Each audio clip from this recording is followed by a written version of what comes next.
اهلا وسهلا بيكم، عاملين ايه؟ النهارده هنعمل مع بعض محشي ورق العنب بطريقه سهله وجميله. ما فيهاش اي تركات كتيره. في تركايه كده هنقولها في الاخر عشان تخلي محشي ورق العنب ده في حته تانية خالص. محشي ورق العنب ده معمول من البرطمان المعلب اللي بنشتريه من السوبر ماركت. الحلة الصغيرة دي خدت بالظبط ربع البرطمان او تلته بالظبط. البرطمان عندك بيبقى متقسم 3 اجزاء، بتبقى ملفوفة مع بعضها. طبعا انا بستخدم الجزء اللي هستخدمه من البرطمان، بقفله كويس، بسيب المية اللي جواه زي ما هي عشان هي دي اللي بتحفظه. بعد كده باخد ورق العنب، بحطه في مية مغلية. انا غليتها على البوتاجاز في الحلة، وبحطه لمدة 5 دقايق. بعد كده اطلعه اصفيه، اغسله بمية من الحنفية عادي، وبعد كده افرده كله فوق بعضه واشيل منه العناقيد كلها. بعد كده هعمل ايه؟ شايفين ورق العنب جميل ما شاء الله، وصغير ومفلفل وزي الفل.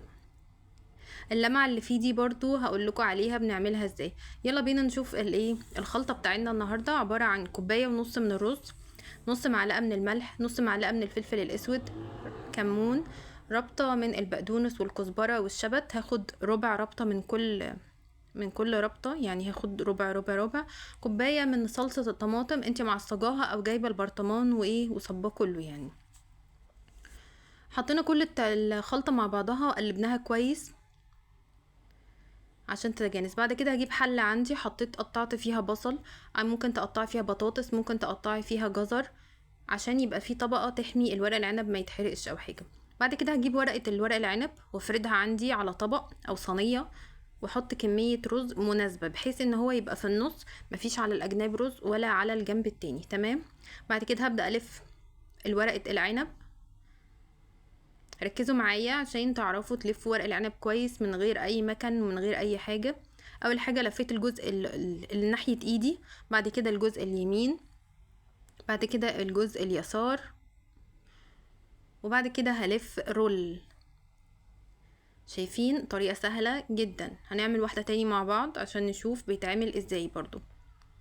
طريقة سهلة جدا، مع الوقت هتتعودي وهتجيبي صينية كبيرة، تحطي بقى فيها، تفرشي كل ورق العنب اللي عندك الكمية لحد ما تاخد الصينية. وبعد كده هتصبي فوقيها بالمعلقة الرز، وبعد كده هتلفي. بعد كده هتلاقي عندك كمية ورق العنب اللي انت لفتيها كتيرة، فهتخلصي في وقت بسرعة جدا وسريع.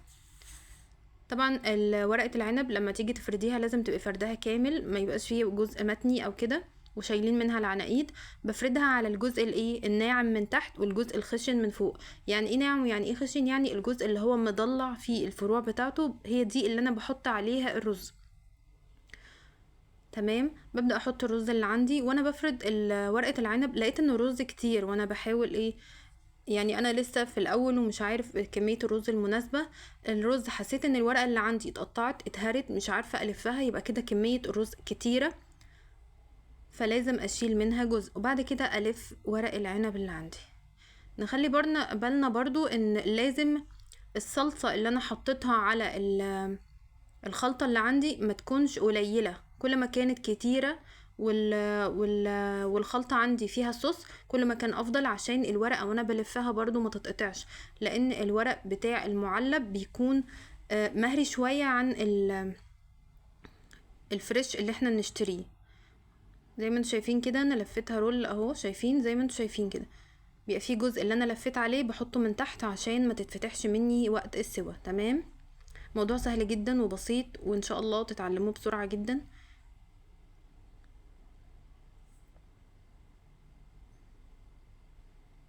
شايفين؟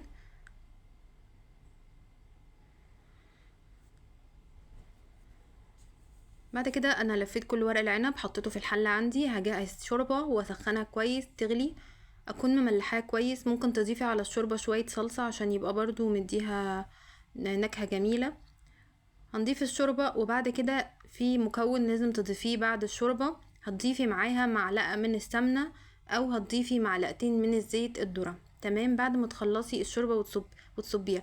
الشوربة بتكون في نفس مستوى ورق العنب او ازيد سنة بسيطة، ما تزوديش قوي ولا تقللي قوي.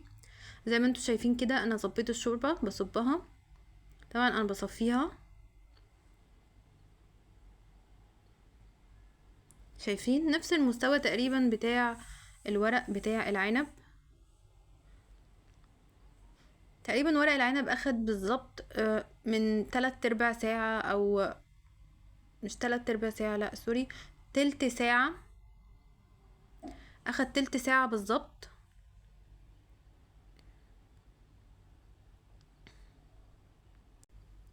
هحط هنا معلقتين الزيت بعد ما الشوربة حطيتها. هخلي النار عالية عشان الشوربة تغلي. بعد كده هغطي الحلة، اهدي النار بعد ما الشوربة تغلي، واسيبها شوية حوالي تلت ساعة لحد ما يستوي المحشي. بعد كده هطفي عليه، اصب عصير الليمون قبل ما يكون استوى بحبة بسيطة جدا، يعني قبل ما استوى ب5 دقايق، واكون طفيت النار. هسيبه يستوي منه فيه يعني بالبخار. وبس كده يا حلوين، هتدوقوا احلى محشي ورق عنب وهتدعولي عليه. ما تنسوش تدوسوا سبسكرايب ولايك وفولو عشان يوصلكوا كل فيديو. يلا باي باي.